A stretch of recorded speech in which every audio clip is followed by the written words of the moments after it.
everyone, I'm Joey Christopoulos. Follow me at Joey Sports Guy, and this is your Chicago Sports Weekend of Winners and Losers. Brought to you by Sports Talk Chicago. Like, comment, subscribe. Below, thank you so much for checking out this video. Let's go to our first winner of the weekend, and look, it's the Chicago Bears until further notice. I had the opportunity. I finally watched The Pick Is In on the Roku channel following the NFL draft, and look, it's just nice. The Chicago Bears, when you go inside the draft room with Ryan Poles, Ian Cunningham, Kevin Warren, it just looks like they're running a clean, cool, normal operation. I just kind of love hearing everything that Ryan Poles has to say. They got a couple of extra interview footage there talking about it. And a big winner in this one, too, as well, is the Chicago Bears at 9. Thinking about Rome Odunze, thinking about moving up. We've all seen the clip of him telling Ian Cunningham, thanks for not letting me move up. Well, they show it. He calls the Falcons and asks them if they would be willing to trade a fourth-round pick to move up one pick. The Falcons and Ryan Pace say no, just so they could stay where they're at and take Michael Penix. Have that make sense for me. The Chicago Bears, once again, are my winners of the weekend.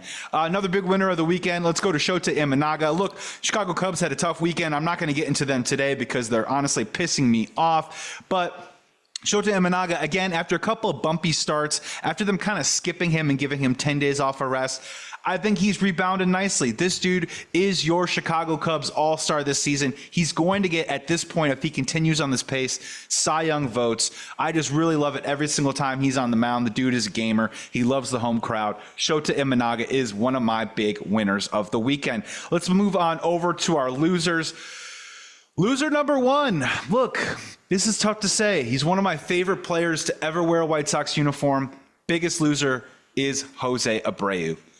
Cut by the Houston Astros in the middle of his deal. They owe him over $30 million. As we all been, if you've been chronicling what's been going on with Jose Abreu, he started off the season super rough. He was hitting under 100. They sent him to minor league camp. The veteran that Jose Abreu was humble enough to accept that offer, went to the minor leagues, hopefully trying to figure out his swing. They brought him back up. Hopefully he can kind of start fresh, move on. And again, now he's hitting 124, and the Houston Astros have just decided to move on. I mean, this was a guy who in 2020 was the AL MVP. This is a guy who was on pace to possibly have a statue outside of 35th Street for the Chicago White Sox. This is a guy who came over to the major leagues from Cuba when he was 27 years old. If he had played a full stretch of Major League Baseball during that time, the dude is probably a Hall of Famer.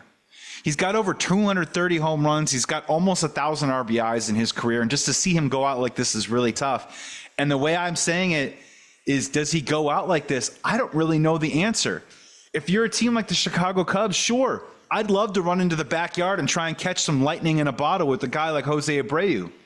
But the dude hit I think he hit under 220 last year with under 18 home runs, 90 RBIs driven in for the Houston Astros. The year before that hit 300, but only 15 home runs. Where is the power? Where's the hard hit contact rate? And if you're the Chicago Cubs, I don't even know if you could possibly even take a gamble on him to bring him in. If you're the Chicago White Sox, honestly, what is the point?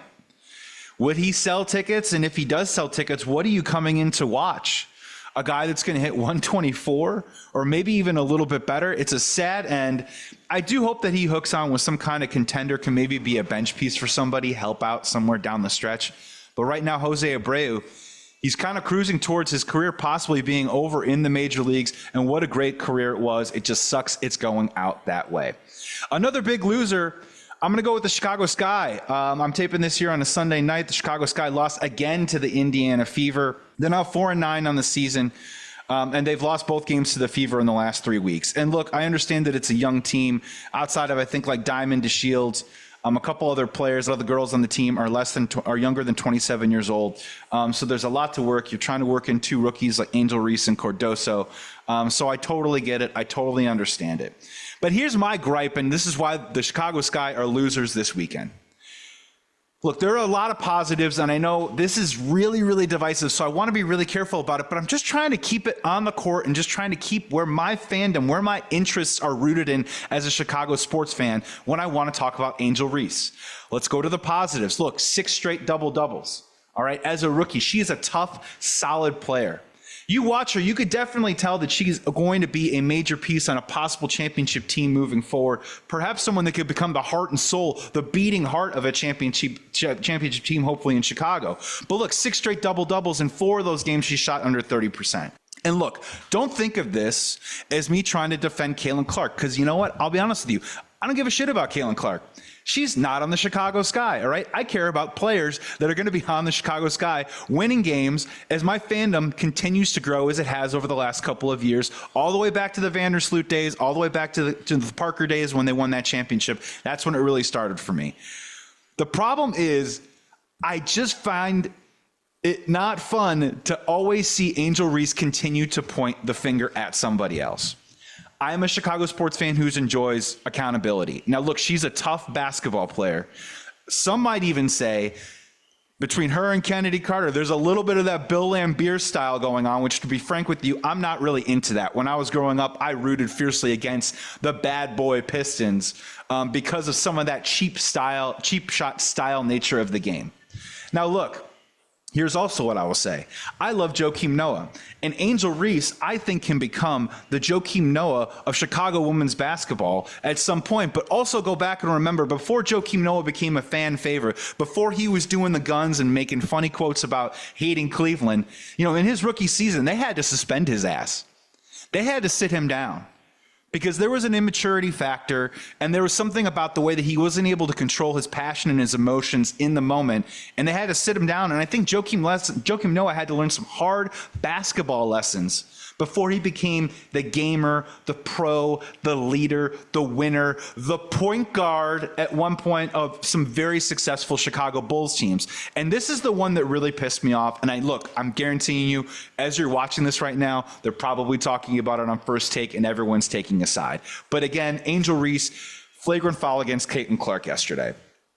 Doesn't look great. If you slow it down on the replay, clearly the knock across the head and Caitlin hitting the ground, when you slow it down, it doesn't look great. All right. And it's a flagrant foul. If you make contact with the head, even if it is a bit inadvertent, you have to protect players in all professional sports. Even if it is Caitlin Clark, you have to call that foul.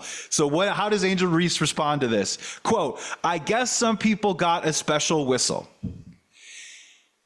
Okay, look, I get it. The rivalry, it's good for the game.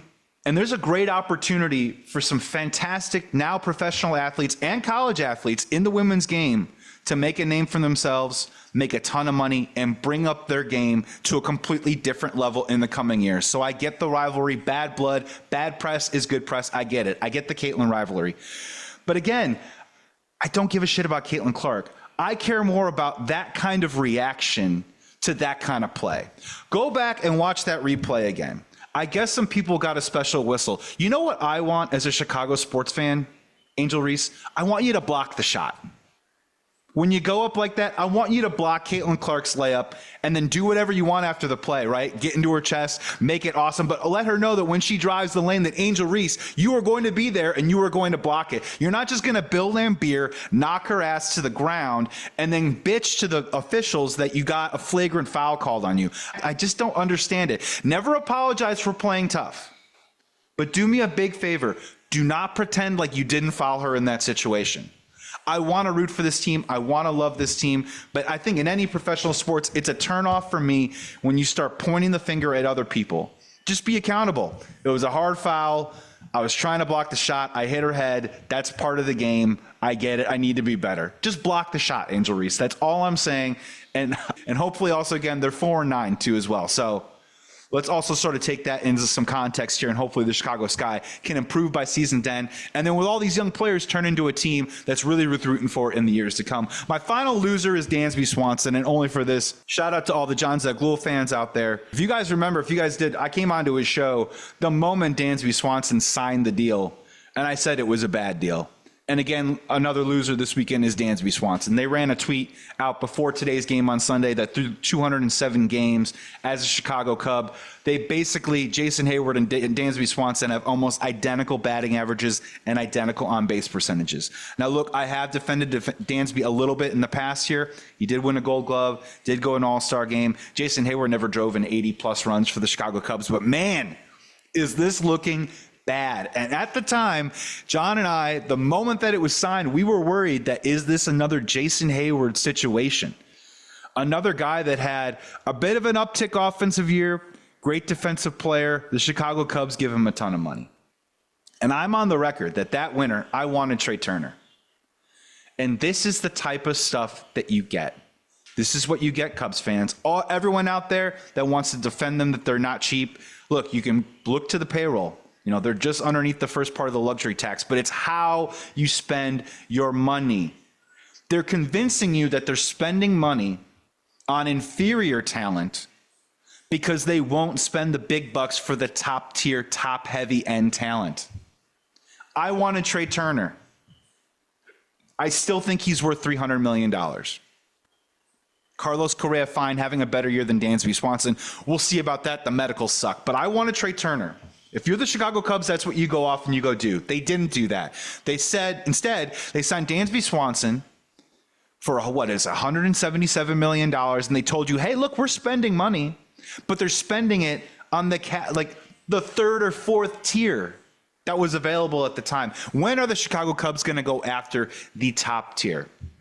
When are they going to stop nibbling around the edges of saying, hey, look, I like Michael Busch as a player, but he was the main offensive pickup in the offseason. Not good enough. When are we going to get to the point with Christopher Morel at third base? Not good enough. Catcher, not good enough. I said that months ago, and now everyone's coming around to that. They made their own bet on this one. And look, yes, they did spend money, but here's the problem. It's how you spend your money, and sometimes you need to spend top dollar for top talent. Chicago Cubs have not done that, and at this point right now, Dansby Swanson, I want to root for you, man. I think you could still possibly turn it around. Prove me wrong, please. But right now, you're one of the big losers of the weekend because you look just like Jason Hayward 2.0. This is Sports Talk Chicago's winners and losers of your Chicago sports weekend. I'm Joey Christopoulos. Got a great episode coming up a little bit later this week, so make sure you come back in, like, comment, subscribe. Follow me at Joey Sports Guy. Talk to you soon.